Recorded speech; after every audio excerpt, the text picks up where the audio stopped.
लग्नाचे दागिने म्हणजे श्रीमंत पेशवाई दागिने। नाशिकचे सुप्रसिद्ध सराफ मयूर अलंकार सराफ। ताज्या बातम्यांसाठी नाशिक न्यूजच्या YouTube चॅनलला सबस्क्राइब करा आणि बेल आयकॉनला प्रेस करा।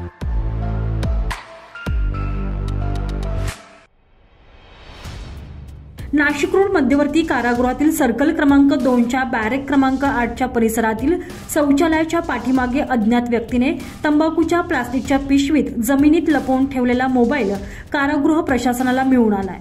कारागृहात मोबाईल कसा आणि कुणी आणला हे जरी गुलदस्त्यात असलं तरी मोबाईल कारागृहात येऊ शकतो हे आता स्पष्ट झालेलं आहे। गेल्या शुक्रवारी 27 डिसेंबर रोजी सायंकाळी 5:30 ते 6 वाजेच्या सुमारास मंडल क्रमांक 7 मधील सर्कल क्रमांक 2चे बॅरेक क्रमांक 8च्या परिसरात वेस्टर्न पद्धतीचं शौचालय आहे। त्या शौचालयाच्या पाठीमागे अज्ञात व्यक्तीनं तंबाखूच्या प्लास्टिकच्या पिशवीत काळ्या आणि लाल रंगाच्या बटनाचा मोबाईल जमिनीत पुरून ठेवलेला होता। सदर मोबाईल कारागृह कर्मचाऱ्याला दिसून आल्यानंतर याबाबत वरिष्ठांना माहिती देण्यात आली।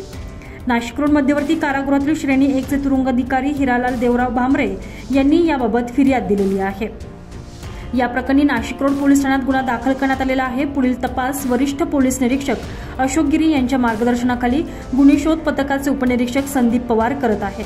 ज्या परिसरात मोबाईल सापडला त्या ठिकाणी गेल्या 2 महिन्यांपासून बंदोबस्तासाठी कोणाला नेमलेले होते याची माहिती नाशिक रोड पोलिसांनी कारागृह प्रशासनाकडे मागितलेली आहे। तर कारागृहातील सर्कल क्रमांक 2चे बॅरेक क्रमांक 8 येथील शौचालय मागे जमिनीत पुरलेला मोबाईल मिळून आल्याबाबत सांगितल्यानं सर्वजण बुचकळ्यात पडले आहेत। जमिनीत पुरलेला मोबाईल दिसेल कसा, येथे पुरला आहे हे समजले कसे, असे अनेक प्रश्न या निमित्तानं उपस्थित झालेले आहेत।